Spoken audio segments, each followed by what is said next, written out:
जितने भी सहयोगी संस्था हमारे साथ हैं उन सब का आभार और उन सब का स्वागत। जो भी प्रतिभागी इस पूरी चर्चा में साथ में जुड़े हुए हैं उन सब का अभिनंदन। इस महत्वपूर्ण विषय पर जलाधिकार फाउंडेशन और यमुना संस्थान और भी कई संस्थान मिलके इस कार्यक्रम को आज परिचर्चा को और इस विषय को गहनता से समझने के लिए आज हमारे साथ आए हैं। हम दो प्रमुख वक्ता और हमारे साथ कोहली साहब, जस्टिस कोहली जी और श्रीमान माननीय इंद्रेश जी के विचार भी सुनेंगे। प्रश्न उत्तर के बारे में भी जैसे कैलाश जी ने कहा। जलाधिकार फाउंडेशन का थोड़ा सा मैं आपको बता दूं। 2011 से यह जलाधिकार फाउंडेशन हम लोगों ने स्थापना इसकी की थी और अब लगभग 9-10 प्रदेशों में और विश्व में भी कई जगह हमारे सहयोग से की लोग अपने अपने तरह से काम कर रहे हैं। इस सारे प्रसार को लेके हम लोगों ने कई गहन चर्चाएं, कई तरह के कार्यक्रम, पद यात्राएं, जल उपवास, नुक्कड़ नाटक, जल गीत अभी आपने सुना, पेंटिंग कंपटीशन, परिचर्चाएं, इस तरह के डिबेट कंपटीशन, पेंटिंग कंपटीशन पूरे देश में जगह जगह आयोजन किए और इस विचार को गहनता से हम लोगों ने मजबूती से इस बात को सामने रख के एनालिसिस किया कि पानी के विषय में जो 2011 से भी बड़ी लोगों की चिंता होती थी, चर्चा होती थी, लोग उसके बारे में कई तरह की बातें सामने आती थी और एक राष्ट्रीय जल नीति के रूप में 2012 के लिए एक ड्राफ्ट राष्ट्रीय जल नीति केंद्र सरकार ने पब्लिक डोमेन में डिस्कशन के लिए डाली। तो उससे सारे विषयों को हम स्पष्ट रूप से समझें और इसके सारे एंगल्स को हम समझें और उसको समझ के हम लोगों ने कुछ डिमांड्स या कुछ अपने विचारों को सामने रखा है, जो मैं आज मुझे कैलाश जी जो हमारे महासचिव हैं और उन्होंने कहा था कि हम इस विषय को सामने रखें, तो मैं उनको ब्रीफली आपके सामने संक्षिप्त में रखूंगा। पहली बात है कि जल के विषय में बहुत सारी भ्रांतियां हमारे सामने कई तरह की सामने आती हैं कि क्या भारत में जल की आपूर्ति की कमी है, क्या भारत जो विश्व में कई जगहों पे जल की जो बहुत बड़ी विकट समस्या है, क्या भारत भी उस विकट समस्या का प्रतिभागी है क्या?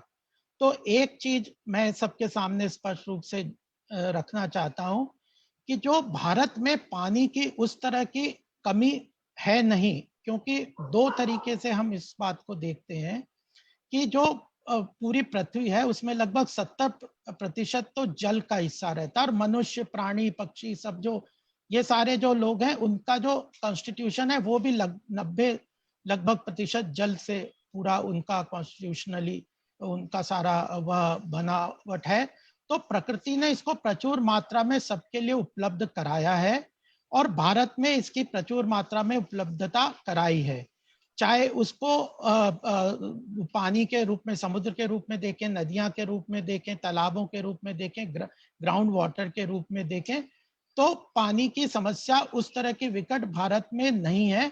इसकी मैनेजमेंट और डिस्ट्रीब्यूशन की समस्या जरूर है कि हर सीजन में पानी की उपलब्धता समान रूप से नहीं होती और हर क्षेत्र में पानी की उपलब्धता समान रूप से नहीं होती, समाज के हर वर्ग को पानी की उपलब्धता समान रूप से नहीं होती।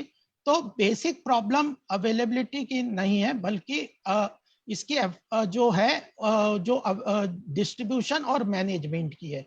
यह बात हम लोगों को बहुत स्पष्ट रूप से सामने आई है रिसर्च के बाद, काफी डिस्कशंस के बाद और सारे डेटा के साथ यह बात हमारे सामने आई है।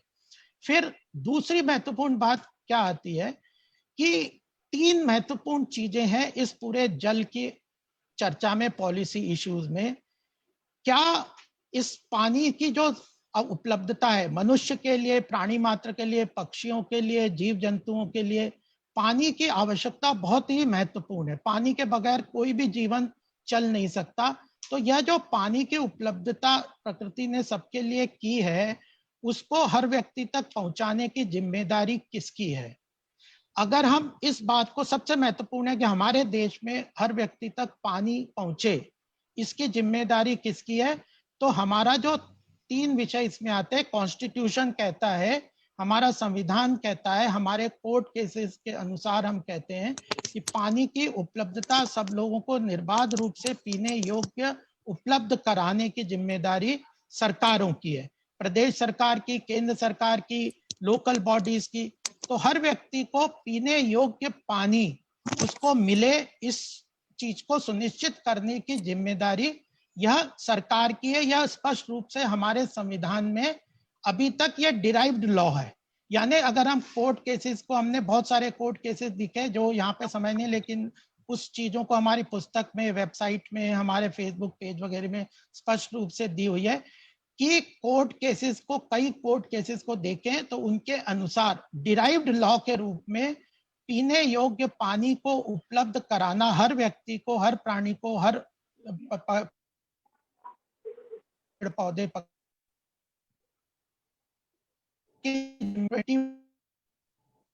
टू लाइफ का राइट टू वाटर है, क्योंकि मनुष्य या किसी भी प्राणी का जीवन किसी भी तरह बिना पानी के नहीं चल सकता।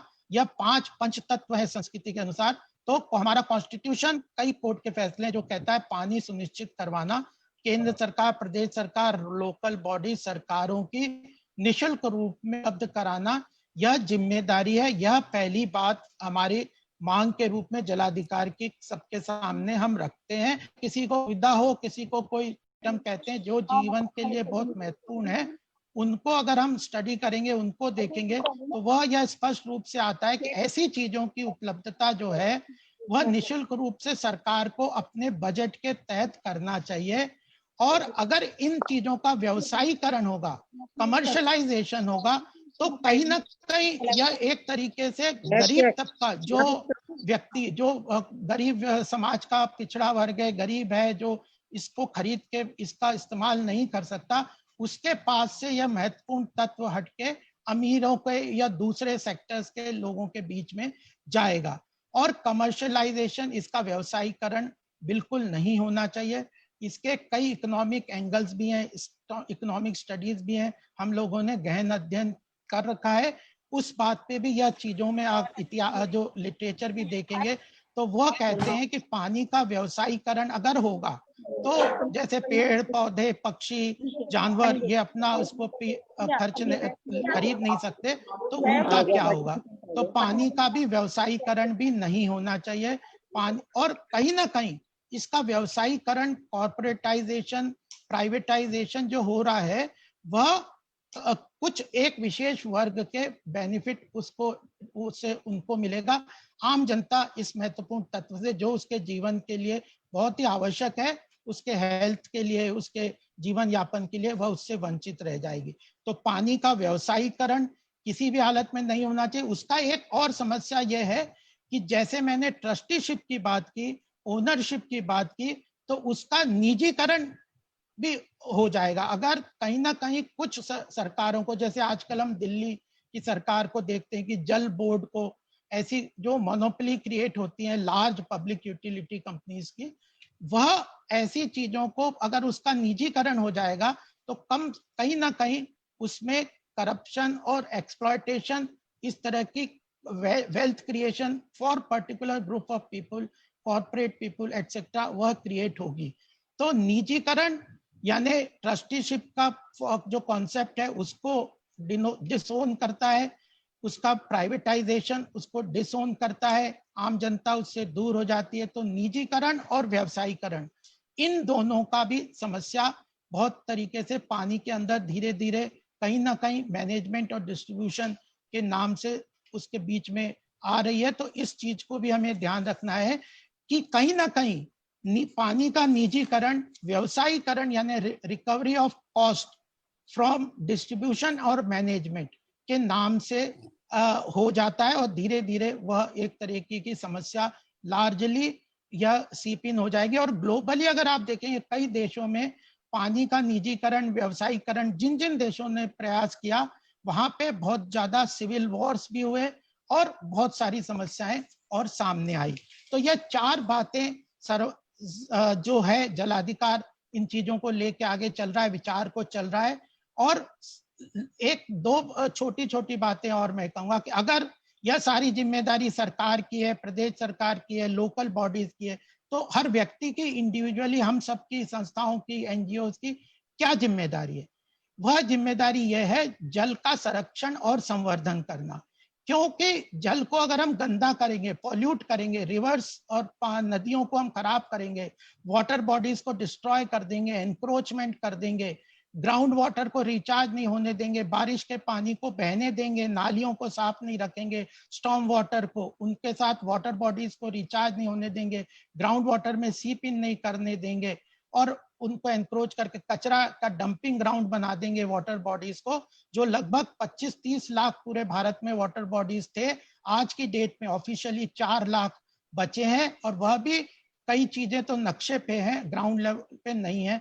तो जो रेन वाटर है वो पूरी तरह सीप नहीं हो सकता, रिचार्ज नहीं हो सकता, और ग्राउंड वाटर जो मेन सोर्स ऑफ वाटर है वह खत्म हो जाता है। तो हर व्यक्ति की जिम्मेदारी यह है कि इस पानी को गंदा ना करे, संरक्षण करे, संवर्धन करे। तो हम लोगों ने वाटर बॉडीज का रिवाइवल का बहुत बड़ा मुहिम चला रखा है, और भी कई तरह के मुहिम हम लोगों ने जल के लिए अवेयरनेस और इस तरह के मुहिम सब चला रखे। तो जल का संरक्षण संवर्धन हर व्यक्ति की अपनी जिम्मेदारी है कि वह अपने घर में और अपने क्षेत्र में, अपने एरिया में वह उसको करे। तो यह 3 बातें हैं जो मैं आपके सामने बताना चाहता था कि जलाधिकार का कहना है कि पानी जैसी चीज पे एक महत्वपूर्ण कानून बनना चाहिए कि पीने योग्य पानी निःशुल्क रूप से हर व्यक्ति को सरकार, प्रदेश, केंद्र और लोकल बॉडीज प्रोवाइड करें। उसके लिए एक कानून बनना चाहिए। अभी वो कॉन्स्टिट्यूशनली डिराइव्ड लॉ है, उस कानून को बनना चाहिए। उसका व्यवसायीकरण नहीं होना चाहिए, निजीकरण, किसी तरह व्यवसायीकरण के नाम पे धीरे धीरे उसका प्राइवेटाइजेशन की तरफ जो बढ़ता हुआ कदम है, जो भी बड़ी बड़ी सरकारें प्राइवेटाइज करती हैं वो प्राइवेटाइजेशन के नाम से नहीं करती, बट व्यवसायीकरण और उसकी कॉस्ट रिकवरी के नाम से करती है। तो उससे भी हमें बच के रहना है, संरक्षण संवर्धन करना है, ट्रस्टीशिप की बात रखनी है। और ऐसी संस्थाएं, लास्ट पॉइंट कह के मैं अपनी बात को समाप्त करूंगा, कि प्रजातंत्र में हर सामाजिक संस्था, हर मूवमेंट का तभी वजूद रहता है। प्रजातंत्र का मतलब ये नहीं है कि 5 साल में हमने वोट दे दिया, हमने एक रिप्रेजेंटेटिव सिलेक्ट कर दिया और उसके पास अपनी बात रखने के लिए उसके ऊपर सारी जिम्मेदारी छोड़ दी। हर पॉलिसी मैटर जो हम हर व्यक्ति के लिए, हर संस्था के लिए, समाज के लिए, हर क्षेत्र के लिए जो महत्वपूर्ण है, उस पॉलिसी मैटर में सामाजिक लोगों का इंटरवेंशन पॉजिटिव रूप से अवश्य होना चाहिए। और पॉलिसी के अंदर ये सारी चीजें, समाज की जो आवश्यकताएं, उनको इनकॉर्पोरेट करके पॉलिसी बने। तो इसलिए जलाधिकार फाउंडेशन एक पॉलिसी इनिशिएटिव के रूप में और प्रैक्टिकल एक्शंस के रूप में ये संस्था कर रही है। आज हमारे को लगभग 9 साल हो गए और काफी बड़ी संस्था सब आ गई है। बहुत लोग हमारे साथ जुड़े हैं। लोगों का पहले ये विचार होता था कि पानी कैसे बिना मूल्य के फ्री दिया जाएगा, लेकिन पीने योग्य पानी, इस बात के काफी क्लियर कट प्रमाण है कि अगर इसको इस तरह की सोच के साथ नहीं बढ़ावा दिया, जो कि हमारे इवन जो ड्राफ्ट फ्रेमवर्क लॉ है उसमें भी इस बात को स्पष्ट रूप से कहा है, तो यह एक समाज में बहुत बड़ी समस्या और विकट परिस्थिति क्रिएट कर सकता है। हम सब लोगों को जागरूकता के साथ इस बात को करना चाहिए। मुझे लगता है कि और जो हमारे वक्ता हैं इस विषय को और अच्छी तरह से और चीजें रखेंगे और आपके प्रश्न हम सबके सामने आएंगे। इसी के साथ बहुत बहुत धन्यवाद, आप लोगों ने मेरी बात को सुना और इस विषय को अपने तक आगे ले जाएंगे, इस आशा के साथ धन्यवाद।